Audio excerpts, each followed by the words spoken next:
Tingog usa ka katawhan.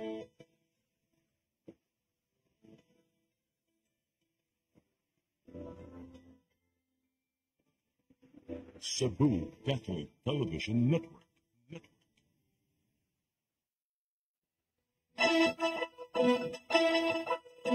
Uluhan sa mga balita sa Sayri 47.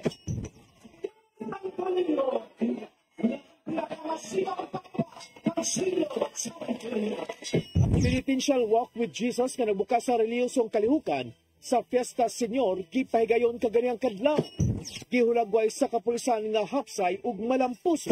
Kainta ka mga aircraft cleaners nireklamo sa rangay nga sweldo. SSS, PhilHealth ug pag-ibig contributions wa girimit. Dismissed Mandawi Mayor Jonas Cortes wa malakip sa opisyal nga listahan sa mga kandidato sa Mayo nga eleksyon. 1.5 kilos nga shabu na sakmit sa Joint Drug Bust Operation sa Subang Dako, Mandawi kagabi. Sugbo, Kabisayan ug Mindanao, Pilipinas ug sa katawhan kutos maabot sa Sibya sa tibuok kalibutan mayong hapon. Live kita karon sa CCTN Channel 47 ug kini ang tulumanon sa nag-unang kasayuran nga angay natong masayran. Sa nga ni Attorney Danica Caballes, ako si Dennis Tabar ug kini ang Sayri 47.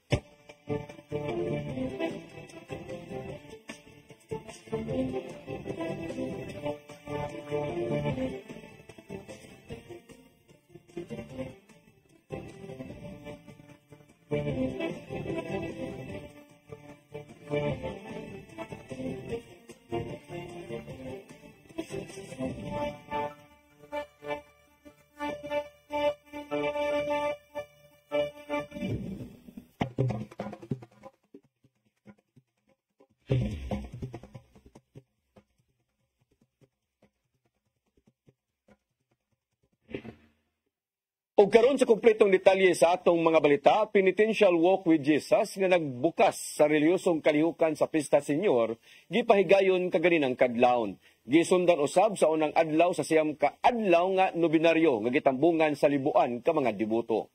Ang kasayuran ihatod ni Gian Navarro.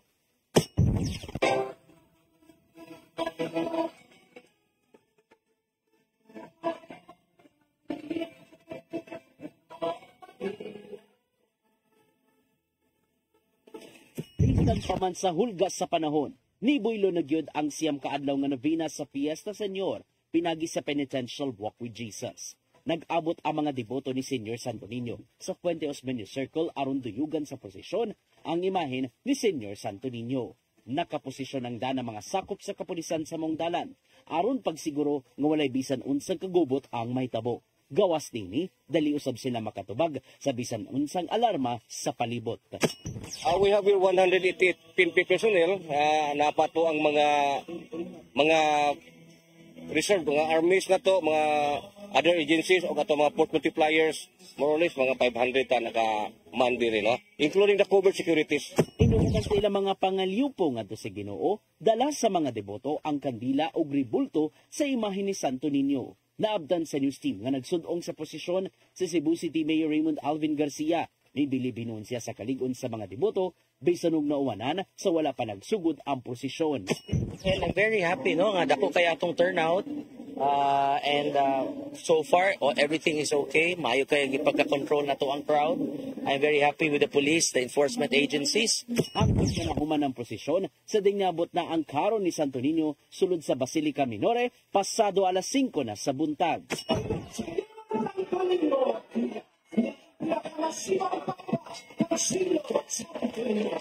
At sa Novena Mass, gilakbit sa Basilica Rector nga si Father Andres Rivera ang pipila ka mga pulisiyang gipatuman sa sulod.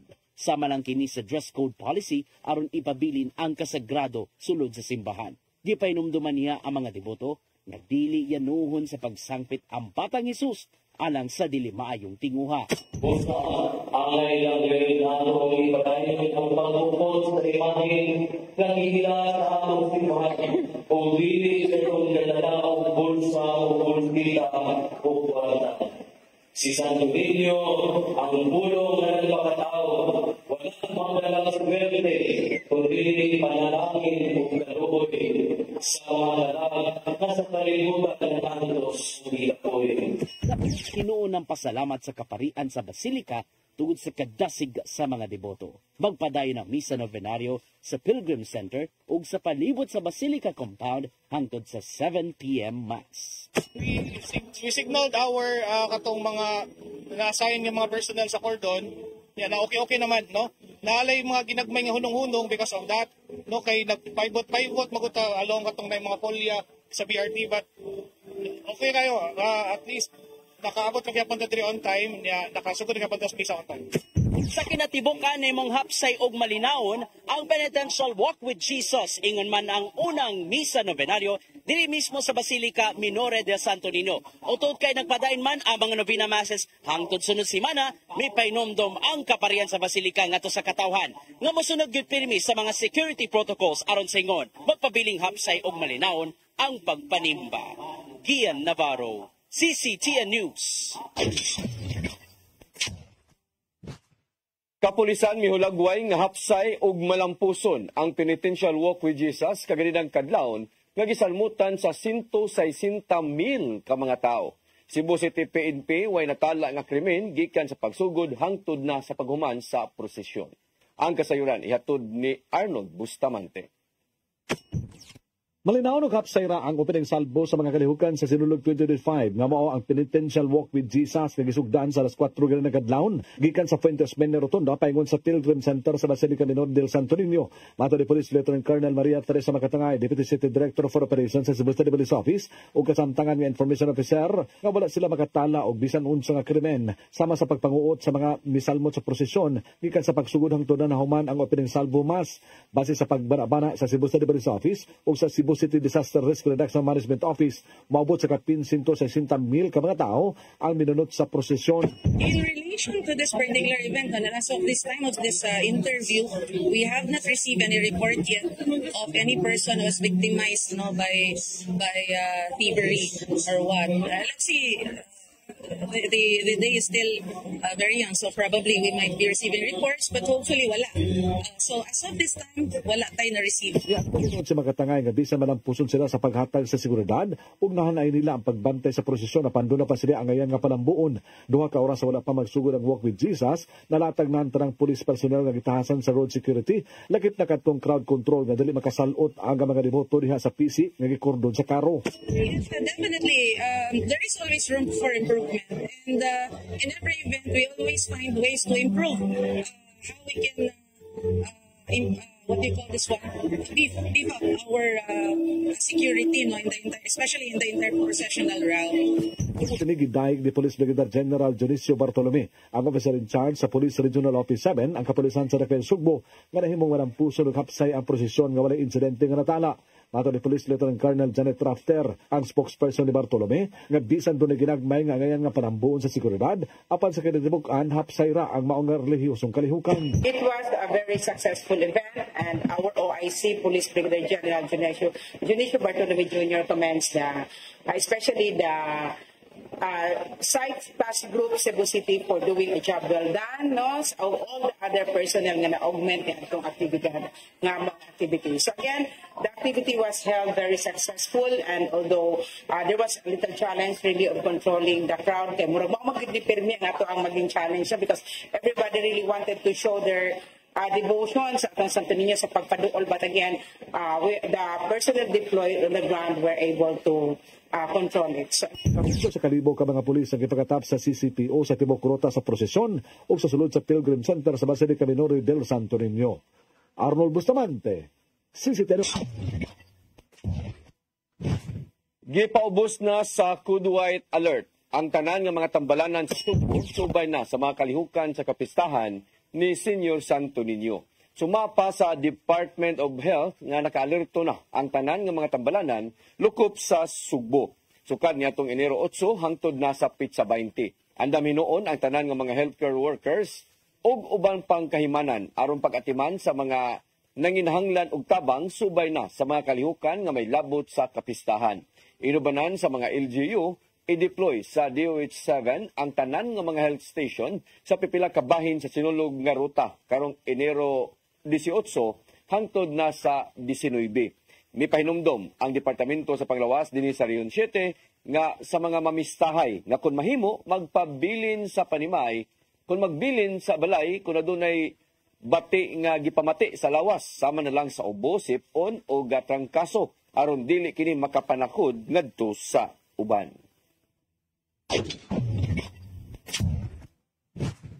Kainta ka mga aircraft cleaners sa usa ka manpower agency nagpakitabang sa piso Lapu-Lapu tungod sa langay nga pagpagawas sa ilang mga sweldo. Gawas pa, wa usab sila makadawat og 13-month pay og nasuta nga wa usab na remit ang ilang SSS, PhilHealth og Pag-ibig contributions. Ang kasayuran ihatod ni Crystal Joy Felerca. Midangop sa buhatan sa Peso Lapu-Lapu ang 30 ka mga aircraft cleaners sa usa ka manpower agency aron ireklamo ang ilang agency nga gitrabahuan. Kini tungod sa ilang nasinati nga perming delayed ang ilang sweldo. Dili lang usa ngadto sa duha ka adlaw apan mulanat pa og semana sukad pa kini niadtong buwan sa Hulyo tuig 2024.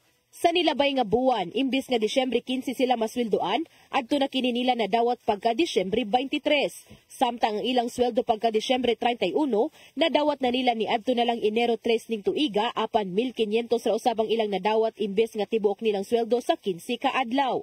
Wala pa usab nila madawat ang ilang 13th month pay sa tuig 2024. Kung basihan ang guidelines nga gihatag sa Department of Labor and Employment Condole, kinahanglan nga mahatag na kini sa dili pa ang Disyembre 24 tuig 2024.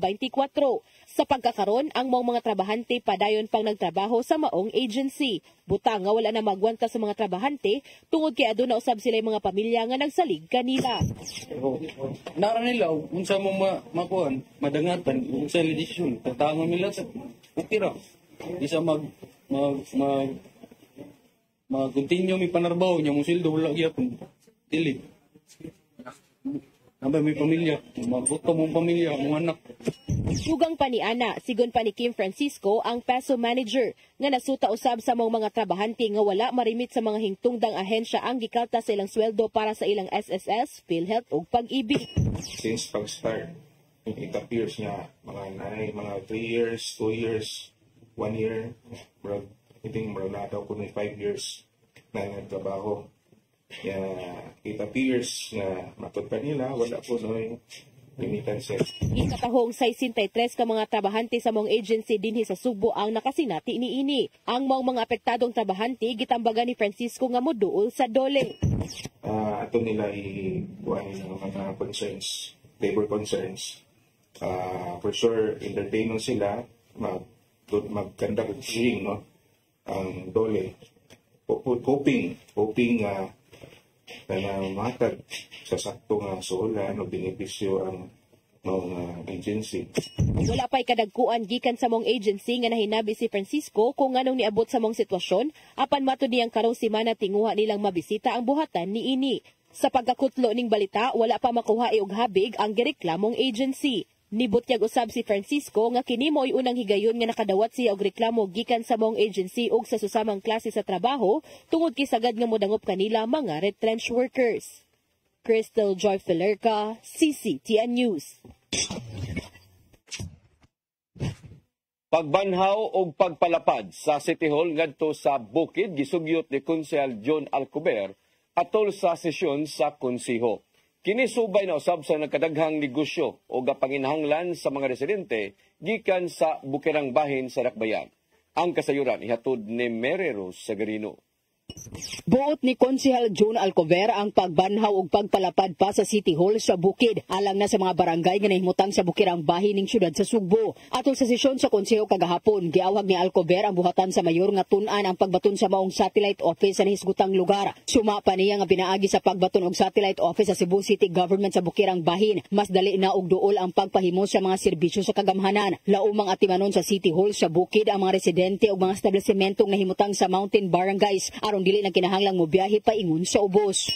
As such, I humbly submit that it must be revived and expanded. In the end, bringing city government services nearer to our upland barangay constituents will help greatly the basic needs of the said constituents. Unang gipatuman ang City Hall sa Bukid ni atong tuig 2011 ubos sa termino ni kanhi Mayor Michael Rama apan nakalimtan kini kadugayan. Karong abunda sa mga agriculture products ang bukirang bahin. Unang ipatuman ang pagbaton og City Agriculture Department aron matabangan ang mga mag-uuma nga makabaton og permit. Itandi sa kaniadtong mulinya pa sa Cebu City Hall alang sa kinahanglang transaksyon gawa sa pag-atubang sa bugat nga trapiko. Maong kinahanglang banhawon ni Alcover ang maong sugyot aron makatabang sa ilahang mga konstituente. Atong nasabtan nga dili gid lalim ang maong kasinatian. Labi na sa kamahal sa pitihan, gikan sa kabukiran, busy kay ang traffic. So maglisod na gid sila pagsigig naog balik ngadto sa ilang lugar. Labi na hindi kabot diri sa City Hall, kay daghan pagkaayog mga linya aron makaabel sila, mopil gid sila sa linya. So samot nga malangan ang ilang panginabuhi. Mary Rose Sagarino, CCTN News.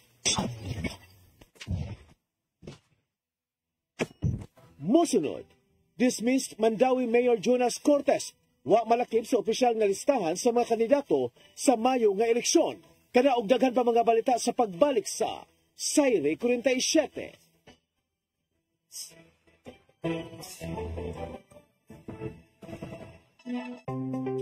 Discover the beauty of the Philippines.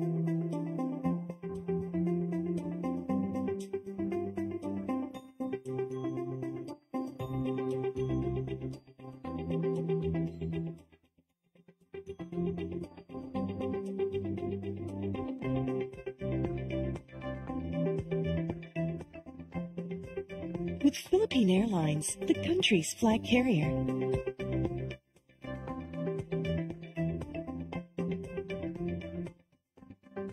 The airline that lets you feel the warmth of the nation.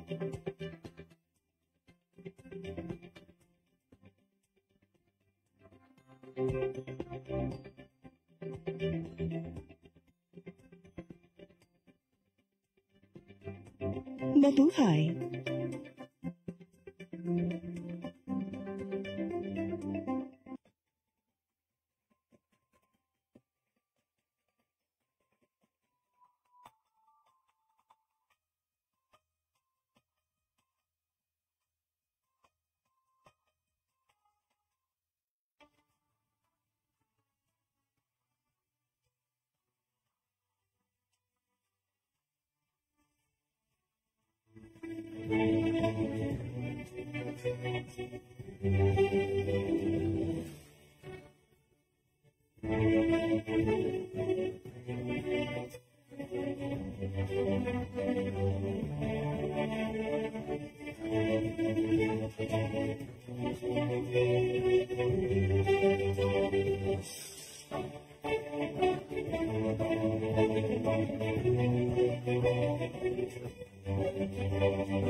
Let your appetite be just right at Sixto and Bening Meat Store. Sixto and Bening Meat Store specializes in chorizo, tocino, beef, and pork tapa. Sixto and Bening Meat Store is located at stall number 4849, Unit 1, Meat Section at the Carbon Public Market, Cebu City, with telephone numbers 256-1581 and 259-6569. It's the place where you can find the best meat deal in town. Buying your fresh meat at a low price? Come to Sixto and Bening Meat Store.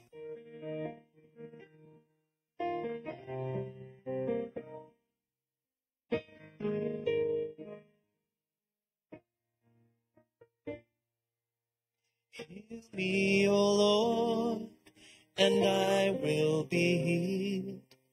Save me, and I will be saved. Heal me, O Lord, and I will be healed. For you are the one I pray. You are the one I pray. Sing with me. Heal me, O Lord, and I will be healed. Save me, and I will be saved.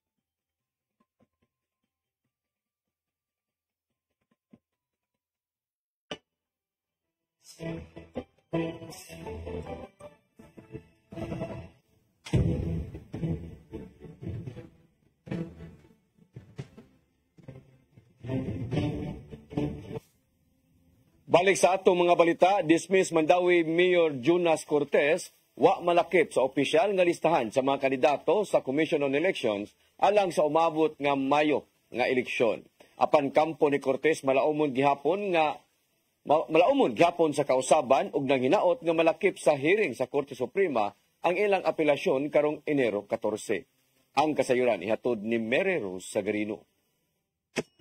Sa website sa Commission on Elections, ni pagawas na kini og template sa balota sa mga kandidato sa nagkadaiyang local government unit. Sa syudad sa Mandawi, wala malakip si dismissed na Mayor Jonas Cortez sa mga kandidato pagkamayor. Makahinumduman ni aging simana nga ni-issue Certificate of Finality ang COMELEC, din hingpit nga nitangtang kang Cortez sa pagkakandidato. Hinuon sa website sa COMELEC, adunay disclaimer nga gibutang. Nagganayon nga ang ballot template walay prejudice sa desisyon sa komisyon sa mga pending nga kaso na ngayo og consideration nga mahimong makaapekto sa listahan sa mga kandidato sa opisyal nga balota.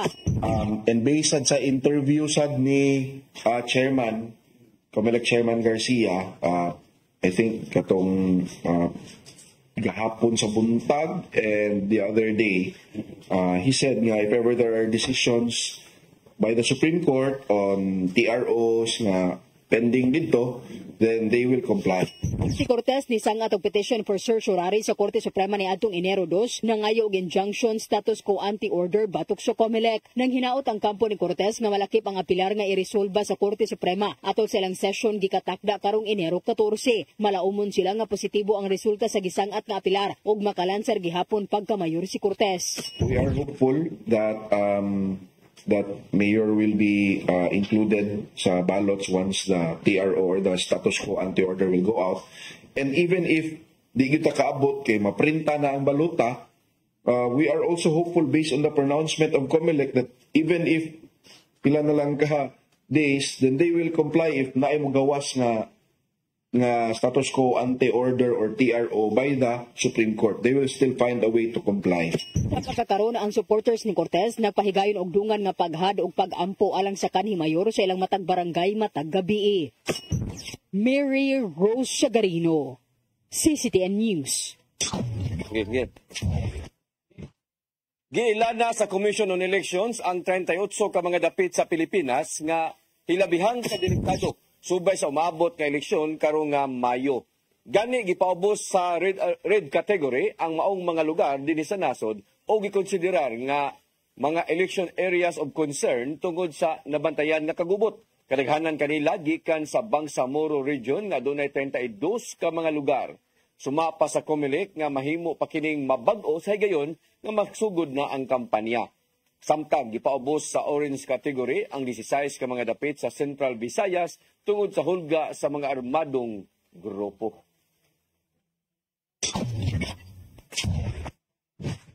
Commission on Elections dinhi sa Region 7 ingon man ang Police Regional Office 7 ug Visayas Command hingpit nang miabli sa Regional Election Monitoring Action Center subay sa pagsugod na sa election period karong Enero 12. Gisunod usab dayon ang Regional Joint Security Control Command Conference nga gipahigayon sa COMELEC. Ang kasayuran ihatod ni Arnold Bustamante. Subsub na usab ang pagpangandam sa kapulisan kasundaluhan sa Komisyon ng Eleksyon aron mahatagan ang hugot nga seguridad ug makabot ang malinawon hapsay og patas nga piniliay sa Mayo 2025. Higpit nga gibuksan sa Comelec ug Police Regional Office 7 ang Regional Election Monitoring Action Center kung REMAC sa pagpangulo sa Regional Director niini nga si Attorney Francisco Pobe o ga Police Brigadier General Junicio Bartolome, ang officer in charge sa kapulisan sa Central Visayas. Mato ni Pobe nga atol sa Regional Joint Security Control Center Command Conference, masayran kunon sa kahimtang sa kahusay kalinaw sa matag probinsya sa Tibok Central Visayas nga naglangkob na lang sa Bohol ug Sugbo human nga nahisakop na sa Negros Island Region ang Negros Oriental ug Siquijor samtang magsugod na ang election period sa Domingo. Mao ni ang coordinating office na magpakuha ng mga statistical data at the same time to monitor all the activities, incidents or non-incidents for that matter para marbalaan nato kung saan ang status sa election period. Ito ni RD Pobe nga wala pa'y natalang election-related incidents ang Police Regional Office 7 ng Visayas Command nga nagpasabot nga malinawon pa ang Central Visayas. Dugang sa Comelec nga ining alas 12:01 sa kadlawon sa Enero 12, 2025 magsuguro sab sila sa pagpatuman sa mga lagda sa eleksyon. Di nang usa silang gihatagan og pagtagad ang pagpatuman sa kahusay ug kalinaw. Sugod na to sa tanan prohibitions and do's and don'ts of the election period implement nato by 12:01 of January 12. So for purposes of election, considering ang pinaka-prime issue sa election is on the peace and order count situation, diha ta punta magsugod sa implementation sa checkpoints all over Central Visayas. Saan ang kadagkuan sa kapulisan nga ang ilang hanay, dili magpagani sa bisan kinsa nga kandidato ug ilang himuon ang ilang mandato nga gisangon sa Comelec kanila aron makabot ang malinawon hapsay ug patas nga eleksyon karon tuiga. Ato ni Police Brigadier General Junicio Bartolome, officer in charge sa Piero 7 nga nipagawas na sila og kamanduan sa tanang police personnel nga sundon kunon sa man ang naa sa malaod nga gihatag adto kanila. This is our main support to Comelec. Bago pa lang tayo pero yun na ang binigay natin na direktiba sa we are not discounting all possibilities na coordinate din sa mga local just to make this election safe. Nagkakantay usab ang Comelec sa mga kandidato nga mosakay sa panahon sama sa sinulog aron makapangampanya na mahimong usani sa mga basihanan sa election offense sa mga politiko. Arnold Bustamante, CCT News. Upat sa dapo ka mga Pinoy ang uyon nga tangtangon sa pwesto si Vice Presidente Sara Duterte. Kini base sa resulta sa survey subay na usab sa nag-ung-ong nga impeachment complaint batok kaniya. Ang kasayuran ihatod ni Gian Navarro. Moabot sa upat gikan sa napo ka mga Pilipino ang uyon ug anda mo paluyo sa impeachment aron pagtaktak sa pwesto ni Vice Presidente Sara Duterte. Sa labing uwahing survey sa social radio stations netong Disyembre 2024, ana sa 48% sa mga Pilipino ang musuporta sa impeachment sa Vice President. Samtang 35% sa mga Pilipino ang sukwahi sa planong pagtaktak kang Duterte ug 19% usab ang undecided. Kung isgutan, di nagagikan ang mga nitubag. Nagagikan ang sagad sa mga miuyon sa impeachment sa Balance Luzon ug National Capital Region. Samtang ana sa Visayas ang 40% sa mga uyon sa pagtaktak kang Duterte ug 22% usab sa Mindanao. Nagagikan usab sa mga taga Mindanao ang 56% sa mga misupak sa planong impeachment kang Duterte diin ihaka ng Baluarte. Pipila sa mga hinungdan nga nakita sa mga pabor sa pagtangtang kang Duterte sa pagka-Vice Presidente mo ang naisgutang mga issue sama lang sa wala pagtubag giun sa paggamit ang confidential funds. Dili katuuhang mga kabtangan nga wa nakabutang siyang Statement of Assets and Liabilities and Net Worth kung salin, pagpanghulga ngadto sa pamilya Marcos kapakya sa pagdepensa sa pagpalabi sa China sulod sa West Philippine Sea ug daghan pa. Nagpabiling-takom og padayong gikabot ang habig ni Vice Presidente Sara Duterte bahin sa resulta sa SWS survey. Nakaungong nasa Kongreso ang tulo ka mga impeachment complaints batok ni Duterte diin gi-endorso kini sa unom ka mga magbabalaod. Gian Navarro, CCTN News. Konsolasyon Mayor Teresa Nini Aligado ni klaro kabahin sa desisyon sa korte paghukom nga siya sadaan sa indirect contempt kalabot sa giingong kapakyas pagpatuman sa mando sa korte sa kaso kalabot sa usa ka kompanya. Si aligado gikatakdang musang at usab og motion for reconsideration sa mao nga kaso. Ang kasayuran ihatod ni Mary Rose Sagarino.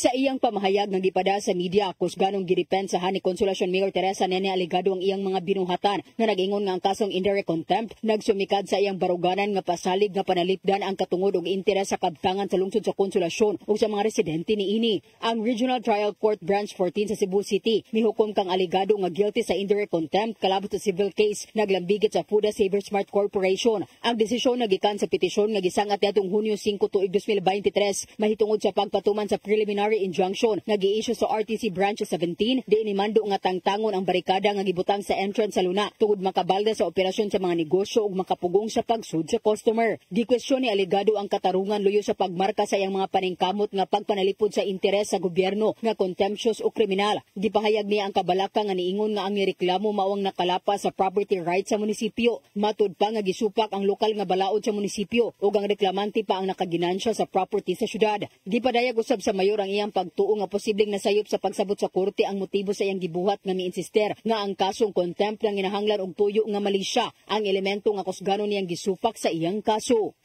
Mary Rose Sagarino, CCTN News.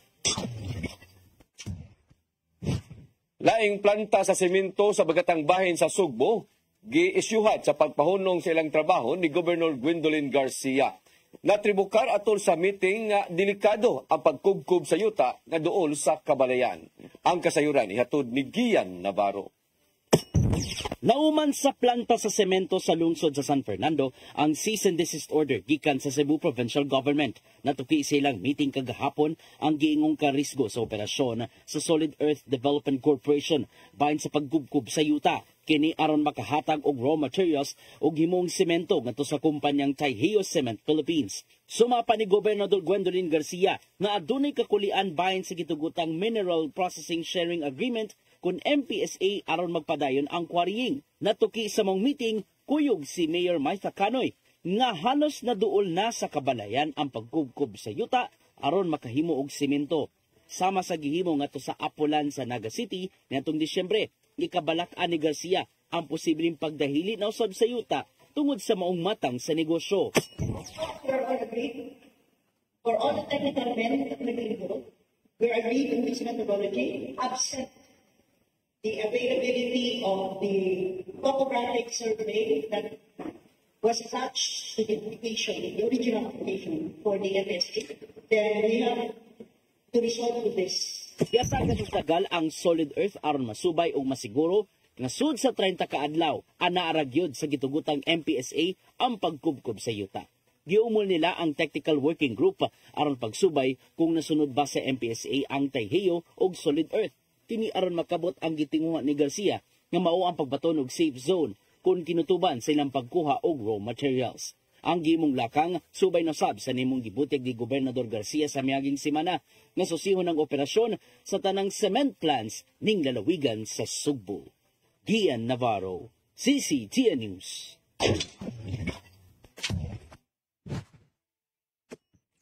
Mosunod, 1.5 kilos nga shabu na sakmit sa Joint Drug Bust Operation sa Subang Dako, Mandawi kagabi.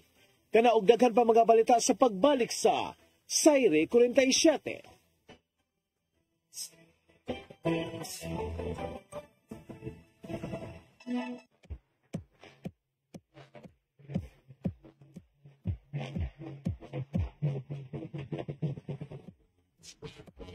Catering services, call on Lourdes Food Products and Catering Services.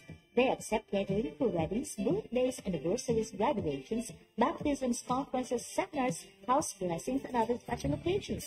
Lourdes Food Products and Catering Services, located at 180 Katipunan Street, Pisac, Cebu City. For reservations, contact Lourdes Gomez. Telephone numbers 2626643 and 2618072 and cell phone number 0925-893-3888 and 0922-875-1158. Lourdes Food Products and Catering Services is willing to serve you.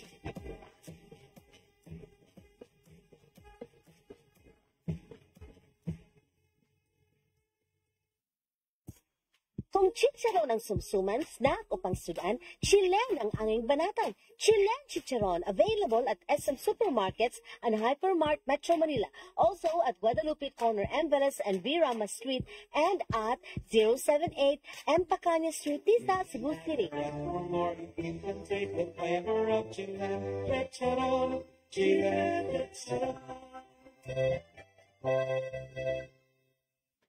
RAJ Laurente Construction and Development Philippines, General Contractor, General Building, General Engineering, Planning and Development, Electromechanical, and Consultants in Surveying and Mining. RAJ Laurente Construction and Development Philippines is located at MCRA Loaan 1, Talisay City, Cebu, Philippines. Owned and managed by Engineer Roger Laurente, Engineer Annie Laurente, Engineer Rodney June C. Laurente, and Engineer Ronel Jan C. Laurente.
Balik sa ato mga balita, moabot sa kapin usa ka kilo nga shabu nga mokantidad og 10.2 milyon ka pesos ang nasakmit sa Joint Drug Bust Operation sa Mandawi City Police Office ingon man sa PDEA diya sa barangay Subang Dako, Dakbayan sa Mandawi. Kagabi ini natabo.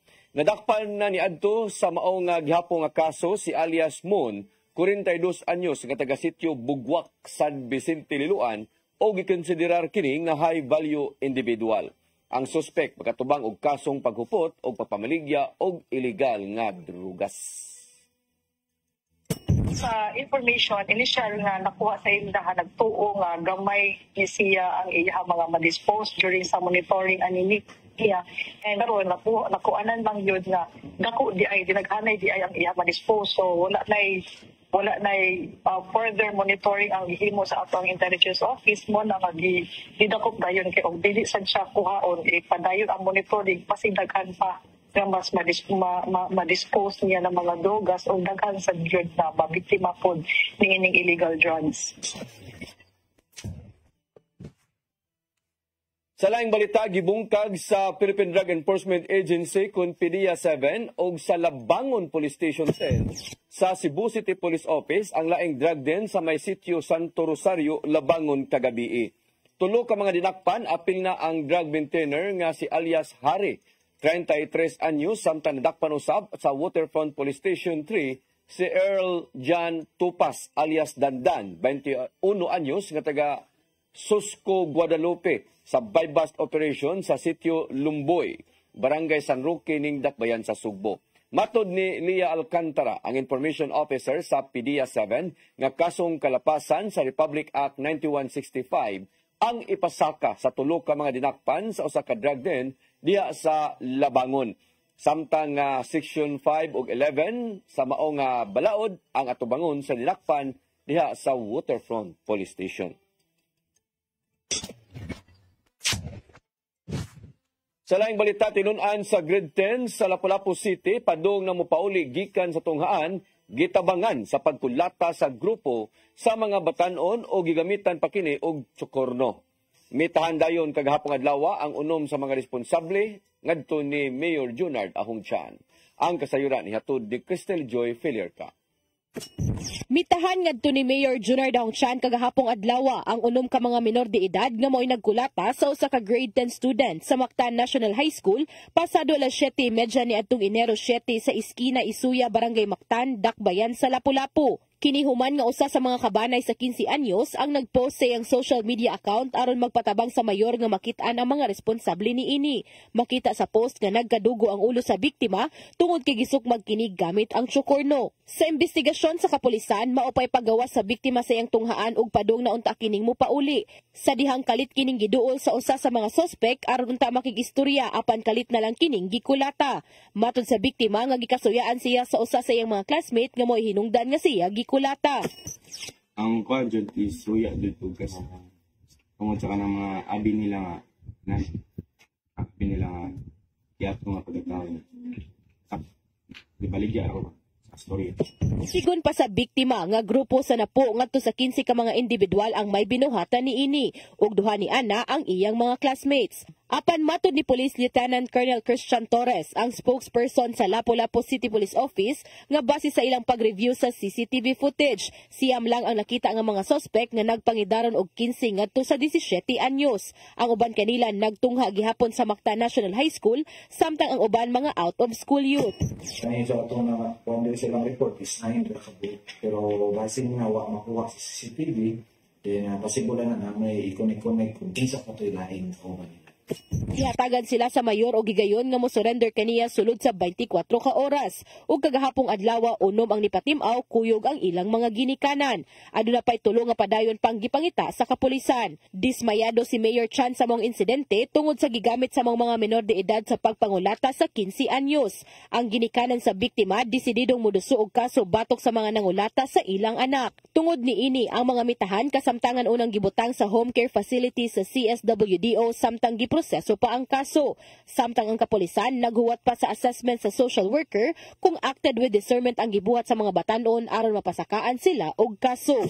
So, nagipabot sa Station 2 karon kung may certification kung social welfare nito, kung acted with discernment to, that time pwede na ito i-file ang physical injuries. Cristel Joy Filierca, CCTN News. Mo kadto naglangkob sa ato mga balita sa Sayre 47. Ako si kunsangan ni Attorney Danica Caballes. Ako si Dennis Tabar. Hangtod ugma dinhi gyapon sa inyong paboritong tulumanon, Sayre 47.